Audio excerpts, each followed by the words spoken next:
Hello friends, welcome to my YouTube channel. Last video में हमने पढ़ा था पेयर प्रोडक्शन। आज हम पढ़ने वाले हैं एनहाइलेशन। इसको हिंदी में बोलते हैं तबाही। हाँ जी, तबाही या बर्बादी बोलो। भाई इसमें हो क्या रहा है, पूरी तरह से विनाश ही विनाश होगा। भाई ये होता है एनहाइलेशन। तो स्टार्ट करते हैं, एनहाइलेशन क्या होता है। तो भाई अगर सबसे इजी डेफिनेशन में आपको समझाना चाहूँ तो आपने लास्ट क्लास में पेयर प्रोडक्शन पढ़ा होगा। अगर आपने वो क्लास नहीं देखी तो पहले आप वो देखिए, पेयर प्रोडक्शन क्या होता है। तो उसमें हमारे पास क्या होता है, हमारे पास कोई फोटोन आ रहा था। ये हमारा फोटोन आया, किसी न्यूक्लियस के पास से गुजरा और क्या हो गया, हमारे पास एक इलेक्ट्रॉन बन गया और एक हमारा पॉजिट्रॉन बन गया। मतलब हमारे लाइट सोर्स दो पार्टिकल में टूट रहा था, लाइट इंटू पार्टिकल। ये हमारे पास हो रहा था, लाइट हमारी पार्टिकल में कन्वर्ट होगी। अब एनाइलेशन क्या है, ये हमारा उसका पूरा एग्जैक्ट अपोजिट है। मिरर इमेज मान लो भाई आप, ये हमारा उल्टा हो गया। इसमें हमारे पास क्या हो रहा है, हमारे पास कहीं से इलेक्ट्रॉन और पॉजिट्रॉन घूमते घुमाते आ रहे हैं और गाना गाते आ रहे हैं, आज ना छोड़ूंगा तुझे। तो भाई जैसे ही एक दूसरे के पास आए, क्या हुआ, इन्होंने भाई लाइट दी, बहुत सारी लाइट निकली। तो यही है हमारा एनहाइलेशन। तो क्या हो रहा है इसमें हमारा पार्टिकल लाइट में चेंज हो रहा है, पार्टिकल इंटू लाइट। यहां से क्या हो रहा था, हमारा लाइट पार्टिकल में चेंज हो रही थी, यहां पर हमारा पार्टिकल लाइट में चेंज हो रहा है। तो अब हम इसकी डेफिनेशन दे सकते हैं, जब हमारे इलेक्ट्रॉन और पॉजिट्रॉन आपस में मिलते हैं तो क्या होते हैं, गायब हो जाते हैं और हमें क्या मिल रहा है, दो गामा रे मिल रही है। गामा रे क्या होता है, हमारा फोटोन होता है। यहां पर आप देख सकते हैं कि हमें दो गामा रे ड्रा की हमने। यहां पर आप देख सकते हैं कि हमने दो गामा रे ड्रॉ किया, तो हमने दो ही क्यों ड्रॉ की, एक क्यों नहीं ड्रॉ की। यहाँ जैसे यहाँ पर एक लाइट सोर्स था, यहाँ पर दो लाइट सोर्स क्यों निकले। तो इसका एक क्वेश्चन अराइज होता है यहाँ पर। तो देखते हैं इस क्वेश्चन का आंसर। तो भाई दो फोटोन क्यों निकले, इसका सबसे सिंपल आंसर हम दे सकते हैं, कंजर्वेशन लॉज। तो हम सबसे पहले लगाते हैं हमारा सपोज कंजर्वेशन ऑफ चार्ज। हम चेक करते हैं हमारा चार्ज यहाँ पर कंजर्व है या नहीं। तो आप देख सकते हैं कोलिजन से पहले क्या है हमारे पास, ये हमारा बिफोर कोलिजन, एक ले लेते हैं हम आफ्टर कोलिजन। तो कोलिजन से पहले हमारे पास क्या आ रहा है, एक एंटी पार्टिकल आ रहा है, एक पार्टिकल आ रहा है। एंटी पार्टिकल के पास चार्ज -1 ले लो, पार्टिकल के पास चार्ज +1 ले लो। तो टक्कर से पहले हमारे पास क्या है, चार्ज टोटल 0 हो गया। ये आ गया हमारा टक्कर से पहले। टक्कर के बाद हमारे पास क्या आ रहा है, टक्कर के बाद हमारे पास फोटोन आ रहे हैं। फोटोन के पास किसी भी तरह कोई चार्ज नहीं होता, तो टक्कर के बाद भी चार्ज 0 है। तो यहाँ पर हमारा चार्ज कंजर्व रह गया।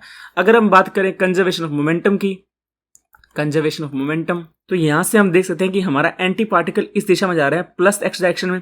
तो इसका सपोज हम लेते हैं मोमेंटम p, और हमारा पार्टिकल आ रहा है इस दिशा में। तो इसका मोमेंटम कितना आ रहा है, -p, क्योंकि ये -x डायरेक्शन में जा रहा है। तो ये आ गया हमारा एंटी पार्टिकल और ये आ गया हमारा पार्टिकल।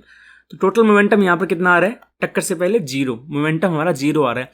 तो टक्कर के बाद भी हमें मोमेंटम 0 करना है। आफ्टर कोलिजन अगर हमें मोमेंटम 0 करना है तो हमें दो फोटोन निकालने पड़ेंगे, दोनों अलग अलग डायरेक्शन में।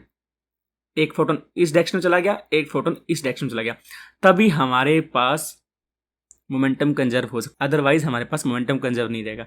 तो सिर्फ मोमेंटम को कंजर्व करने के लिए हमारे पास दो फोटोन निकल रहे हैं, दो से ज्यादा भी हो सकते हैं, लेकिन कैसे भी करके उनका कॉम्बिनेशन 0 होना चाहिए। जैसे हमारा यहाँ पर कॉम्बिनेशन 0 आ रहा है, एक रे से आप कॉम्बिनेशन 0 नहीं कर सकते, इसलिए एक फोटोन नहीं निकलेगा, मिनिमम दो फोटोन निकलेंगे यहाँ पर। तो इसकी कंडीशन मान लो आप। अब देखते हैं इसके कंक्लूजन, क्या कंक्लूजन निकलते हैं हमारे पास। तो पहला कंक्लूजन तो है भाई, हमारे पास कंजर्वेशन लॉज वैलिड है। यहाँ पर हमने चार्ज और मोमेंटम चेक कर लिया, एनर्जी भी यहाँ पर वैलिड रहती है, तो ये हमारा कंजर्वेशन लॉज वैलिड हो गए। सेकंड, यहाँ पर आप देख सकते हैं कि हम क्या कर रहे हैं, हम पार्टिकल से एनर्जी बना रहे हैं। तो आइंस्टाइन का फॉर्मूला आपको याद होगा, E = mc²। तो यहाँ पर मास कन्वर्ट हो गया एनर्जी में, तो मतलब आइंस्टाइन मास एनर्जी इक्विवेलेंस यहाँ पर वैलिड है। तो ये हमारा एग्जाम्पल हो गया मास एनर्जी इक्विवेलेंस का। थर्ड हमारा यहाँ पर क्या है, हमने लास्ट टाइम पेयर प्रोडक्शन पढ़ा था। पेयर प्रोडक्शन में क्या था, हमने देखा था कि जब लाइट आ रही थी उससे मिनिमम इलेक्ट्रॉन पॉजिट्रॉन निकालने के लिए हमें कितनी एनर्जी चाहिए थी, 1.02 मेगा इलेक्ट्रॉन वोल्ट। तो भाई अगर ये आपस में जा रहे होंगे तो इतनी एनर्जी तो रिलीज करेंगे ना।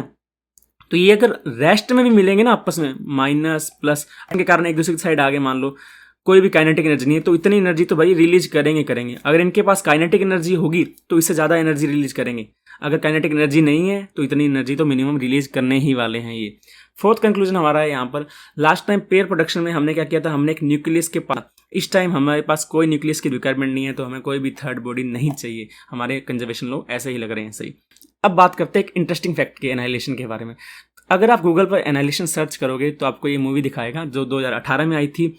इसमें क्या होता है भाई, एक जगह पर लाइट हाउस पर एक मीटियोर, मतलब जिसको अपने बोलते हैं उल्कापिंड गिरता है, तो और उस इलाके की पूरी स्ट्रक्चर चेंज हो जाती है। वहाँ पर भाई इन्होंने साइंस के ऐसे ऐसे लॉ लगा दिए जो है ही नहीं। तो भाई मूवी देख के सीरियस मत हो जाना कि एनालिशन वही होता है। एनालिशन वही है जो मैंने पढ़ाया है, ना कि इस मूवी में जो दिखाया है। इस मूवी में भाई बहुत ही रफ टफ साइंस दिखाई है, तो मूवी देख के इंस्पायर मत हो जाना। बाकी मूवी अच्छी। मिलते हैं नेक्स्ट वीडियो में। Thank you so much.